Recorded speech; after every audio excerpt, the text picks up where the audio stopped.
eu pedi para essa menina linda, Mirna, me avisar quando chegar a hora. Então, quando ela for me avisar, não é que ela estava privilegiando alguém, é um pedido dentro de uma disciplina que eu trouxe de uma encarnação na Alemanha, que infelizmente já está mudando um pouco no Brasil. Educação do espírito. Ontem fizeram uma pergunta, até a Mirna que fez, que veio de vocês. É espírito de verdade e espírito da verdade.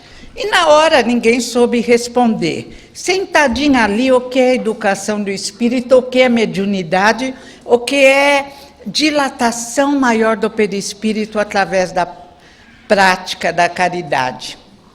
A Isabel, a dona Isabel, escreveu rapidamente: Asquide, você é uma filósofa de verdade, divulgando a filosofia da verdade. E nós ficamos assim, ah é?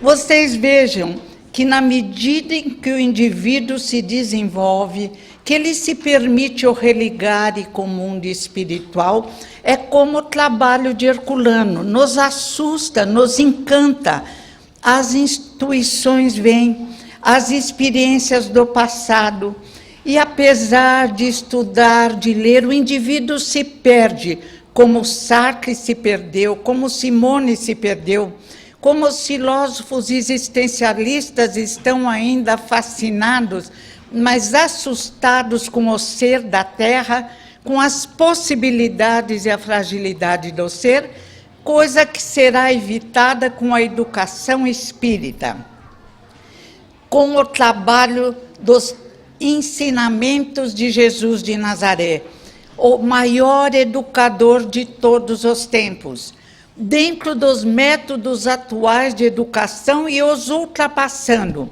Como Jesus ensinava? Através de histórias, de parábolas, parábolas simples. Jesus falava de forma a ser entendido por todos. E Jesus também fazia uma coisa que hoje os educadores clamam e pedem: exalta, desenvolva a autoimagem positiva. Mas Jesus não se esquecia dos limites, ao contrário dos pais e educadores de hoje, que, baseados em alguns psicólogos confusos, temos psicólogos brilhantes, mas alguns que determinaram que a criança não poderia ter limites, que a criança não poderia ser corrigida, e o caos se estabeleceu na nossa sociedade. Jesus dizia que aquele que agisse errado encontraria dificuldades no mundo espiritual. Ele falou tudo aquilo que precisávamos ouvir.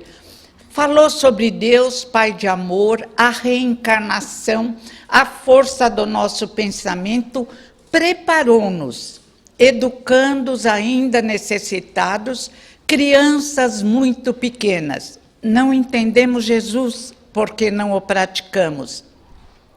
Eduardo Valério lembrou ainda que, em nome de Jesus, nós estávamos lá, em todas as faces do processo da evolução humana, do crescimento do indivíduo da Terra.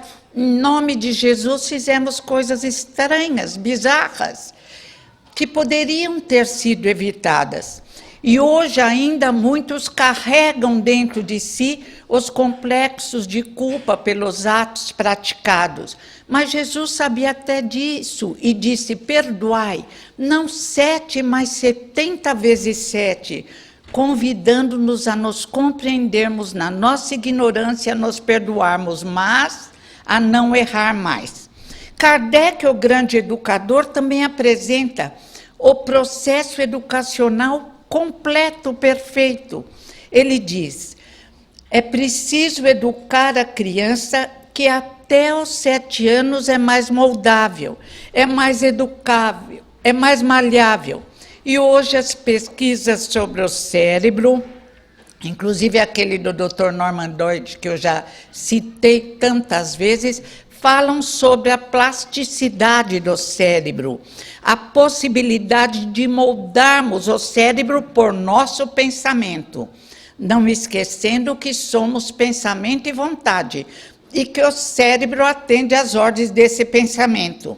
Mas está também sujeito ao meio ambiente, porque o corpo, diz Kardec, tem o ser do corpo, oferece resistências ou oferece facilidades, graças a uma boa nutrição, exercícios físicos, não aqueles que querem desenvolver apenas músculos, exercícios físicos que permitam flexibilidade.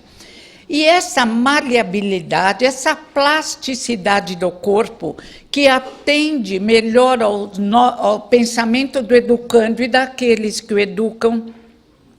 Eduardo também lembrou muito bem. O indivíduo, ninguém ajuda alguém que não queira ser ajudado. E o Dr. Norman Doide, aliás, Jung, no livro O Curador Ferido de Almas, diz isso. Não podemos curar alguém, nós mesmos somos feridos, mas podemos orientar para aqueles que desejam se curar, consigam a cura. E os nossos reencarnantes vieram de experiências várias. Existe até um processo familiar que tem que ser sempre estudado à luz do Evangelho de Jesus de Nazaré. Não podemos dispensar o Evangelho no lar. Por quê? Quantas mães vêm assustadas me perguntarem por que não gosto de um determinado filho. E elas não conseguem se perdoar, vão também, aliás, eu oriento sempre procurar psicólogo, uma boa casa espírita. Mas a mãe não consegue se perdoar ao pai pela falta de afinidade com determinado filho. À luz do Espiritismo, aprendemos que a afinidade se forma através dos séculos, que nascemos e encontramos pessoas dentro ou fora da nossa família biológica que amamos instantaneamente, bem como existem pessoas que não sabemos porquê despertam-nos antipatia, mas que esse processo doloroso de falta de afinidade pode ser corrigido através de um trabalho pessoal, através de um esforço, e, sobretudo, os pais disfarçando aquela preferência por determinado filho. A própria história dos judeus, que aparece na Bíblia, conta casos de dificuldades familiares, como, por exemplo, Caim tinha inveja de Abel. Caim invejava a superioridade de Abel. E o processo vai aumentando, mal trabalhado, até que Caim mata Abel. Às vezes não existe a morte física, mas às vezes tem irmãos que se afastam e passam a se odiar, quando o ideal seria que se unissem, trabalhassem junto, formando uma família homogênea. Para entender isso, temos que estudar Kardec, compreender e praticar Kardec, que reapresenta os ensinamentos de Jesus.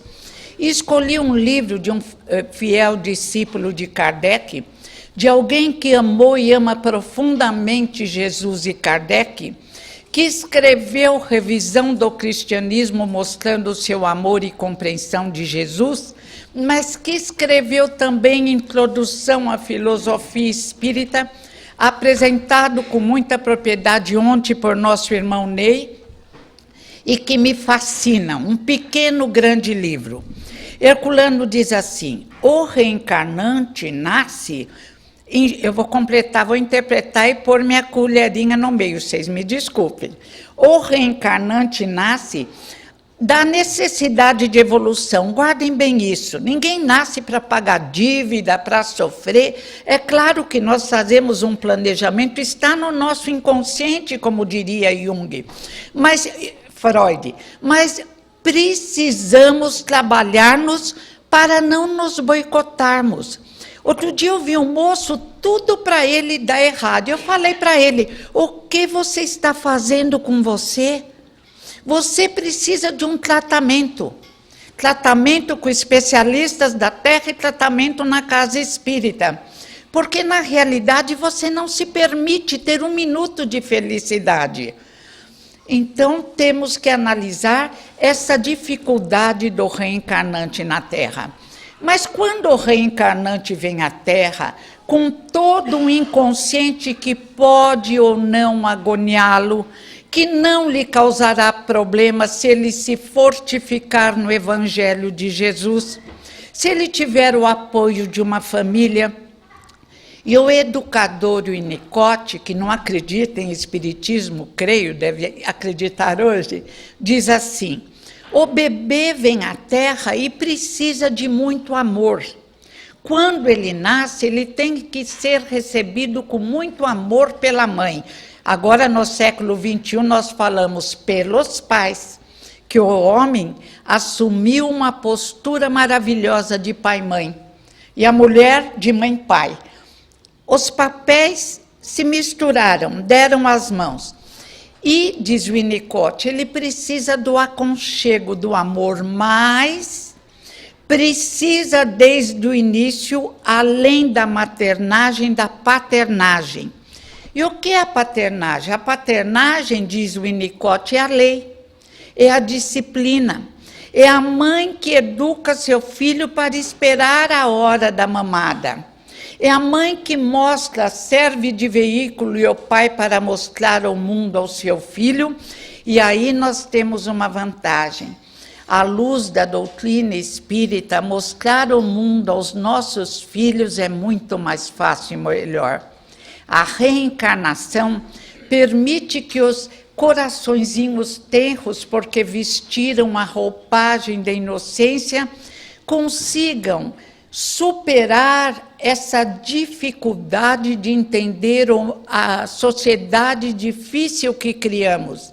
Como explicar para uma criança os problemas que Eduardo lembrou das diferenças individuais?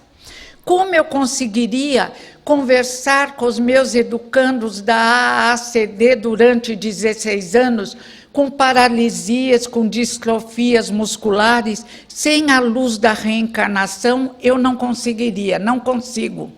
Como falar a uma menina de 16 anos, bonita, e faltou oxigênio na hora do nascimento, e ela estava ali, durinha, numa cadeira de rodas, tinha que ter cuidado que se ela segurasse a nossa mão, não conseguia mais soltar, alguém precisava abrir a mãozinha. Como explicar que aquilo era uma experiência da qual ela necessitava, o que ela escolheu? Porque não podemos, como diz Herculano, apontar com o dedo acusador aquele que sofre mais. Sofrem os animais, sofrem as árvores, sofre o planeta Terra. A dor é ingrediente de evolução.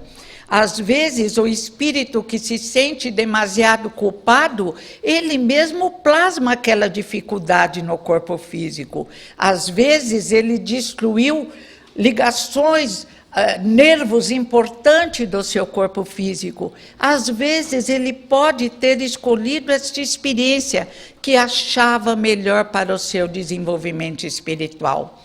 O reencarnante precisa da maternagem e da paternagem. E a paternagem falta na nossa sociedade, até na aplicação das leis. Convencionamos que homens de 18 anos são crianças, 17 anos, e permitimos que depois de erros clamorosos fiquem apenas em casas que os acolhem. Alguns saem durante a noite e fazem novos erros. Até no mundo espiritual existe disciplina. Existe separação conforme a evolução do espírito. Por lei de afinidade, formamos grupos conforme as nossas tendências. Os mais necessitados se unem e criam seu próprio umbral inferior e ali ficam, até que tenham condições para serem auxiliados. Mas a nossa sociedade, que errou tantas vezes nos excessos, no excesso da ditadura, uma época escura, no excesso da escravidão, outra escuridão, outra sombra, a nossa sociedade ficou com medo da paternagem. Então, cria a lei, o indivíduo mata 20 anos, não, coitadinho, se ele se comportar bem, 5 anos, 6 anos. E essa falta de disciplina na sociedade e nos lares criou o grande caos que enfrentamos hoje e que vamos resolver, como diz Eduardo. que vamos em conjunto, vamos ficar saturados só da maternagem e vamos unir a maternagem à paternagem. E o Espiritismo, a Casa Espírita, realiza essa paternagem, esse acolhimento, porque nós somos sempre educando. Podemos estar com 80 anos, que sempre temos muito a aprender. E sempre temos que aprender com os simples, com os humildes, com esse exército anônimo de luzes que vem à Terra para nos impulsionar ao crescimento espiritual. Quanto aprendi no livro Enterre Meu Coração na Beira do Rio, e nesse livro um índio americano fala sobre o seu modo de ser, fala sobre o espírito de honra dos índios, que ficou abismado com a falta de caráter de um grande número de brancos. O reencarnante chega à Terra, é bem recebido pela mãe e pelo pai e pela família. Se essa família o estimular dentro das suas necessidades, ele se desenvolverá, diz Herculano, como uma semente frágil que transforma-se num arbusto forte que nem as tempestades do mundo conseguem abater. Mas se essa família for omissa, se essa família for como daqueles pais que o filho comete erros clamorosos e ele vai lá e resolve com bons advogados a não deixar rastro, a não penalizar o filho, esse indivíduozinho preparado para a vitória, reencarnado para a vitória, poderá colocar na sua parede diplomas brilhantes, mas ele será um analfabeto emocional, como hoje o Ney falou, que o Nando Cordel está fazendo um trabalho, adorei, analfabeto emocional. No setor do amor, da responsabilidade, do respeito ao próximo, ele tem dislexia. Por quê? Ele não desenvolveu a capacidade de compreender as necessidades emocionais suas e do próximo. Ele é um disléxico, convencionamos chamar de disléxicos indivíduos, que por motivos vários, muito inteligentes, brilhantes em outras áreas, não conseguem aprender a ler e escrever. Temos os diléxicos emocionais. Nós temos nuances dessa dislexia emocional que podemos resolver com a estimulação. Daqui a pouco eu conto um pouco dessa estimulação através de um exemplo. Mas queria lembrar ainda a importância dos ensinamentos de Jesus, que explica até como vamos descobrir se um ato nosso está certo ou está errado. E Jesus disse, só faça ao outro o que desejas que o outro te faça.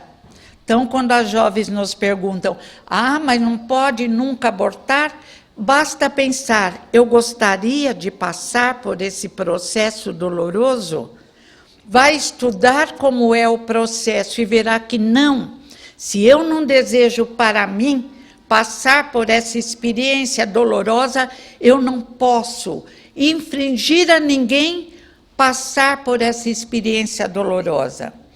Todas as perguntas encontram respostas em Jesus e na reapresentação do grande mestre através do missionário magnífico Allan Kardec. Sobre estimulação, eu vou contar um caso encontrado no livro O Cérebro que se Transforma. Barbara Young. Ela nasceu com uma assimetria cerebral. Um lado do cérebro era maior que o outro, o corpinho também era todo assimétrico, uma perna muito curta, pais maravilhosos, e a mãe brincava. Bárbara, você tem... Ela perguntava e a mãe dizia, você tem uma perna maior porque a parteira te puxou por essa perna. Enfrentar os problemas com bom humor. Bárbara teve a maternagem, teve a paternagem. Por que ela trouxe esses problemas? Aí, alguns acusadores do espiritismo, como no tempo e no espaço andávamos sempre acusando os outros, dirão: ah, o que essa menina fez no passado que eu não fiz? Ó, eu fui bonzinho, hein? Eu estou inteirinho. Tolice. Não se sabe, Bárbara mostra uma resolução, uma determinação muito grande. Seu frontal foi poupado. Não se sabe se ela escolheu aquela experiência para se desenvolver mais. Não se sabe tampouco se ela era tão responsável que os seus erros do passado a desequilibraram. Eu contei outro dia o caso de uma amiga maravilhosa que, quando viu o passado já com idade, ela se desequilibrou, não suportou os erros cometidos. Não se sabe. O importante é, Bárbara nasceu com um problema que tem que ser resolvido no planeta Terra. O que se pode fazer por Bárbara? Quem fez mais por Bárbara? Ela mesma. Ela não conseguia aprender números. Ela não entendia direito o que as pessoas falavam. Mais tarde, já na pós-graduação, ela chegou lá, ela escreveria: eu tenho a impressão que o mundo é feito de açúcar doce. Parece que eu caminho sempre no meio de uma névoa. Com 5 anos, ela, absurdamente desastrada, ela resolve brincar de toureiro com o carro do pai. E pega a capa e vai pedir para o toureiro está imóvel, o carro do pai. Pois ela consegue avançar no touro e se machucar inteira.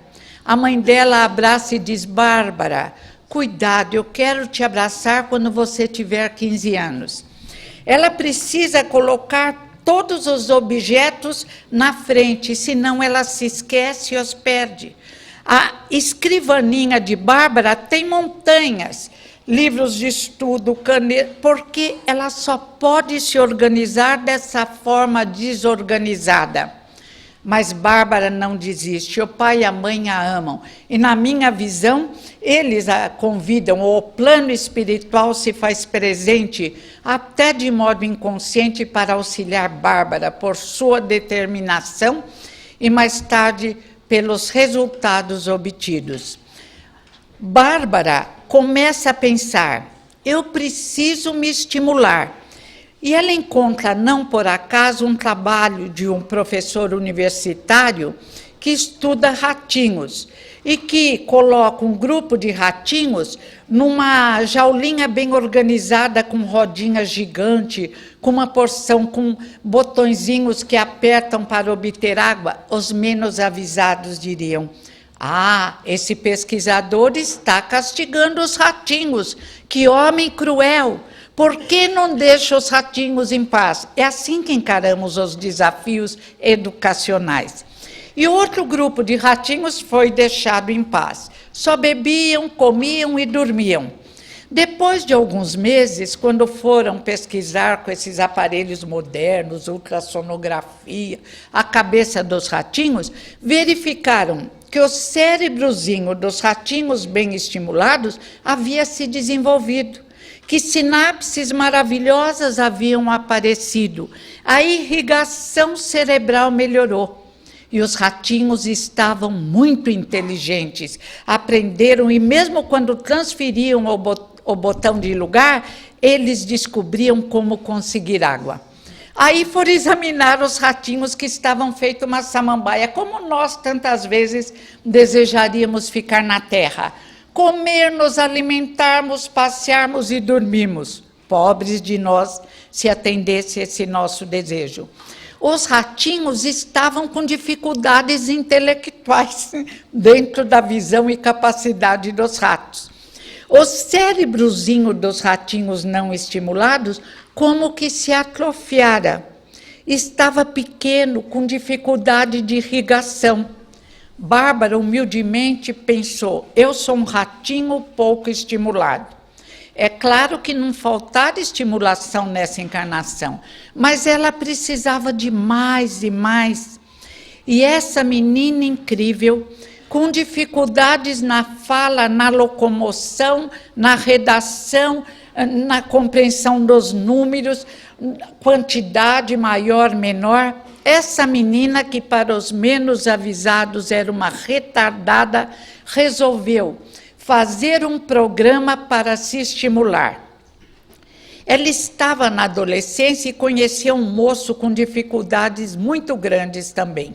Os dois começaram a namorar e um ajudava o outro na libertação das dificuldades. Ele teve ideia e criou com Bárbara um baralho, cartas. Na frente tinha o relógio e atrás a hora certa. É claro que ela não podia olhar a hora certa até só após várias tentativas. E Bárbara estudou aquele baralho com muita persistência. Ela era uma menina incrível, um espírito forte.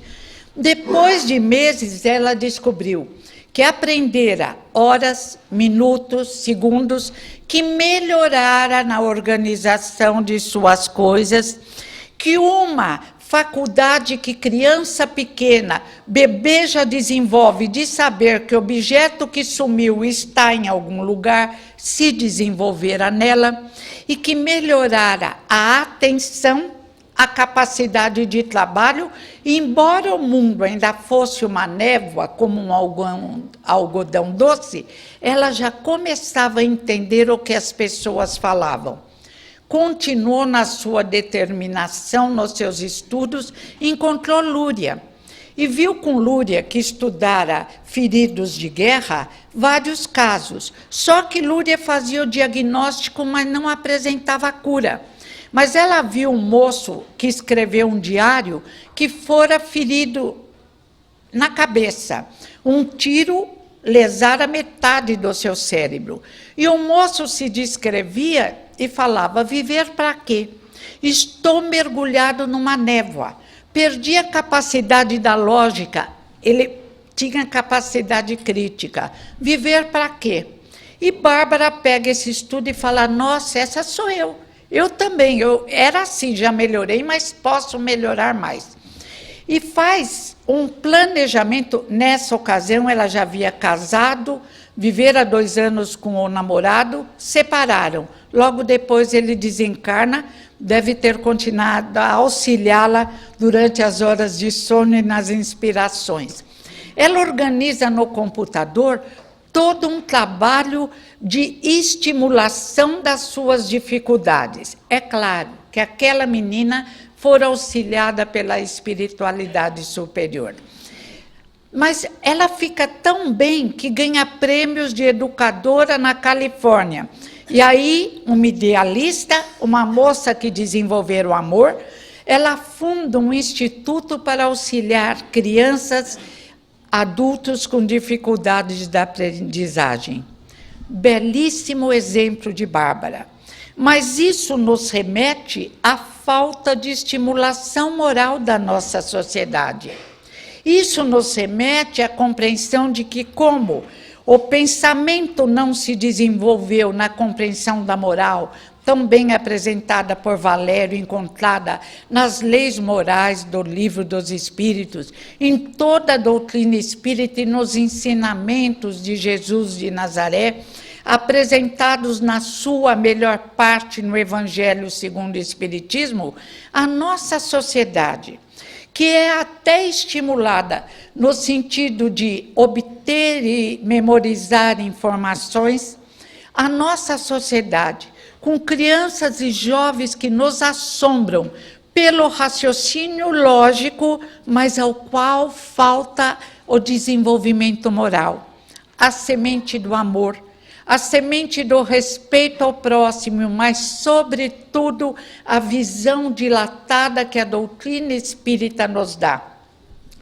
A nossa suposta educação, que, em geral, às vezes é até uma deseducação, faça coisas erradas, mas seja esperto, não deixe ninguém descobrir. Olha, as drogas estão aí.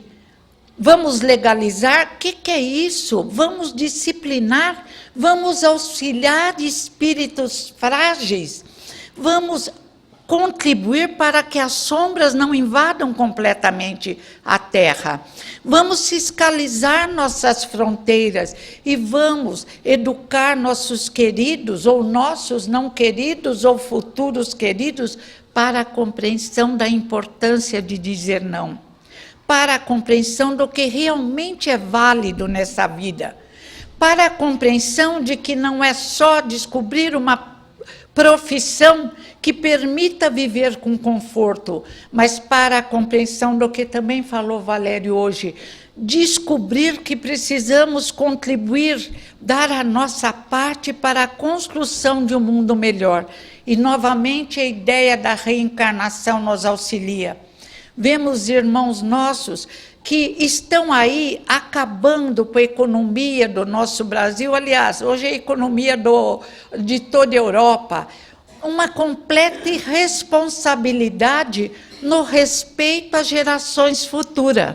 Se, no entanto, descobrirem que a geração futura contará com a presença deles, que encontrarão uma terra devastada, que encontrarão dificuldades imensas, provavelmente esses ratinhos com o cérebro atrofiado no setor moral, com incapacidade de amar, de contribuir, de produzir um mundo melhor, mudarão de atitude. Se não conseguirem, a doutrina espírita é clara, terão novas oportunidades em mundos mais primitivos, onde, lembra o querido André Luiz como repórter, e, aliás, num livro lindo, Evolução em Dois Mundos, e nesses mundos mais primitivos, eles terão oportunidade de desenvolver a tecnologia, mas trarão com eles ainda as grandes dificuldades emocionais e espirituais que serão corrigidas, caminhando com o indivíduo na mesma necessidade e na mesma dor. A doutrina espírita, no momento atual, tem os recursos necessários para auxiliar todos aqueles que caminham, que se arrastam com dificuldade. E se Bárbara fez, através do computador, esse trabalho magnífico, e diz Norman Doidge, ela já ajudou e continua auxiliando centenas de crianças, até autista, e o autista hoje sabemos que bem estimulado, um grande número deles consegue um progresso muito grande, uma adaptação maior na sociedade, e lembramos o Dr. Norman Doidge, pensamento obsessivo, exige mudança de foco, diríamos, exige evangelho, exige educação moral, exige a lembrança de que comportamento inadequado nos produz lesões internas, nos produz feridas morais que requerem, como diz Jung, uma cura. Aumentamos nossas dificuldades. E todo o trabalho da doutrina espírita, da educação espírita, é realizado nesse sentido libertador. Podemos, queremos, sabemos que estaremos de volta à Terra, se merecermos e vamos fazer por merecer. Desejamos que os nossos queridos caminhem conosco, mas para isso devemos fazer com que este mundo querido, ao qual tanto devemos, este mundo ainda em desenvolvimento, com dificuldades várias, produto nosso, possa se transformar num mundo sonhado de regeneração, paz e amor. Eu tenho prestado atenção para não falar a terra, porque um índio, eu não lembro que amigo meu contou, que um índio lá em Embu das Artes, Ney, que ele falando com o índio, ele diz, ai, mas a terra está difícil, nossa, a terra é terrível. Aí o índio falou para ele, não, a terra é maravilhosa, olha o céu, olha as árvores, olha as flores, difícil é o homem da terra. Eu falei, meu Deus, realmente não é a terra, é a nossa sociedade, somos nós, é a nossa civilização. E no livro Agonia das Religiões, Herculano nos lembra que pesquisadores dizem que as civilizações crescem e depois se desenvolve, mas se não houver, como diz Jung, o espírito de religiosidade bem trabalhado, de espiritualidade, ou religare, que a religião espírita nos proporciona, a civilização entra em agonia e morre. Só que a luz do espiritismo, ela depois se reconstrói. Mas a dificuldade que isso acarreta poderia ser evitada. Depois dos 5 minutos, me avisa também, que o meu braço já está curto para enxergar as horas. Depois ela se reconstrói. E no livro A Caminho da Luz, Emmanuel nos esclarece lindamente esse problema, o querido Emmanuel. E nós, pais, avós, educadores, tios, recebemos um grande convite. É o convite da parábola do festim de núpcias. No tempo e no espaço, fomos convidados para contribuirmos com uma educação melhor. No tempo e no espaço, mestres primorosos enviados por Jesus nos apresentaram o convite. Infelizmente, não quisemos atender. Muitas vezes, rasgamos o convite. Agora, Deus de misericórdia e de amor nos concede uma nova oportunidade. Em vez de convite ao sofrimento que nunca existiu, só poderia surgir nas nossas mentes preguiçosas o convite ao trabalho, à ação, ao esforço em benefício de nós mesmos, da nossa família e da família espiritual, da família da sociedade terra, de encarnados e desencarnados na nossa interexistência. Vamos atender este convite.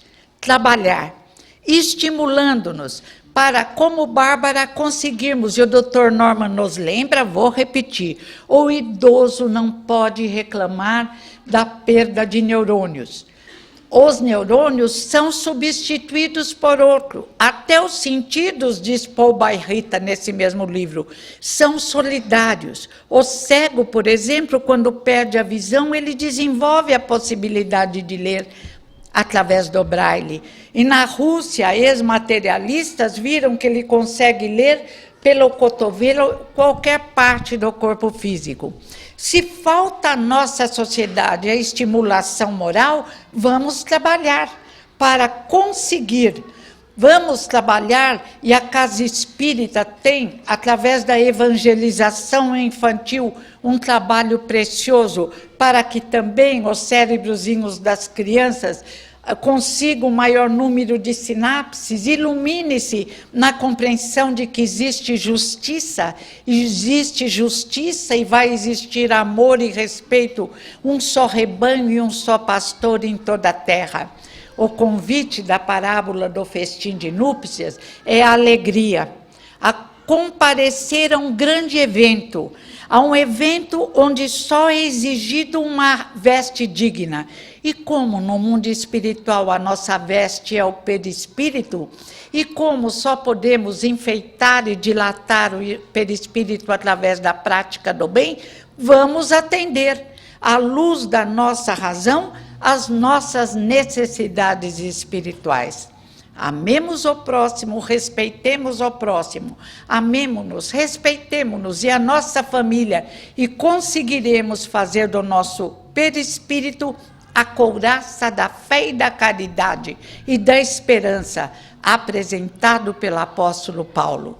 O presente é de trabalho e de alegria, alegria saudável, o futuro é de luzes plenas. Obrigada.